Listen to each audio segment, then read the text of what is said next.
Assalamualaikum warahmatullahi wabarakatuh, sobat, saudara semua. Untuk cerita kali ini, merupakan cerita berharga buat acuan kita. Selagi masih diberi kesempatan hidup oleh Allah. Ceritanya begini, pas ada pengajian, Ustadz penceramah bercerita tentang pengalamannya. Suatu ketika, ada seorang kakek yang sudah uzur, berjalan melewati sebuah pengajian. Saat kakek itu melewati, kakek itu mendengar penceramah berkata tentang keutamaan Al-Quran. Bila kamu tak bisa membacanya, maka kamu bisa belajar membaca. Bila belajar juga sudah tak sempat, maka pergi berwudu, lalu ambil Al-Quran itu, lalu cium dengan rasa cinta, dan lakukan itu setiap hari sebelum tidur. Kurang lebih, begitu isinya, yang intinya adalah cinta Quran.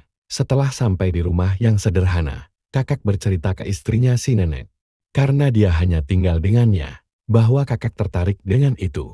Karena akalnya sudah susah buat mengaji, umur sudah senja, mau ngaji juga sudah malu. Maka kakek berkata, kalau ini saya masih bisa bukan. Esok harinya, kakek sama nenek pergi ke pasar dan membeli Al-Quran. Lalu pulang. Singkat ceritanya, kakek melakukan apa yang dikatakan penceramah itu. Tiap mau tidur ia wudhu lalu menghadap kiblat dan mencium Al-Quran penuh perasaan. Sang kakek melakukan itu hingga ajal datang padanya. Singkatnya, sang kakek mengalami kematian yang muda, dengan wajah seperti terang, dan dalam keadaan tersenyum bahagia. Allah Maha Tahu batas maksimal seseorang dalam kembali padanya. Karena hanya itu usaha terakhir kakek yang mampu ia buat, sebelum kematiannya.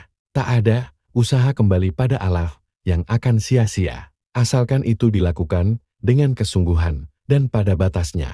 Insya Allah akan memberi manfaat padanya. Apalagi sekarang kita masih muda, masih kuat, masih sempat, apalagi yang menghalangi kita. Terima kasih telah mendengarkan. Semoga memberi manfaat untuk kita semua, agar kita segera berpikir untuk mengatur waktu kesempatan kita, membagi waktu kerja, istirahat, juga waktu untuk kembali pada Allah, menanamkan rukun iman, juga rukun Islam dalam diri kita, dan juga belajar mengeterapkan sunnah-sunnah Nabi dalam kehidupan kita sehari-hari. Semoga kita kembali pada Allah dalam keadaan bahagia, mungkin lebih bahagia dari si kakek. Manfaatkan masa sehatmu sebelum sakitmu, masa luangmu sebelum sempitmu, masa mudamu sebelum tuamu, masa kayamu sebelum miskinmu, masa hidupmu sebelum matimu. Semoga menjadi golongan orang-orang yang selalu diberi hidayah dan taufik oleh Allah, hidup dengan taat dan cinta Nabi. Amin.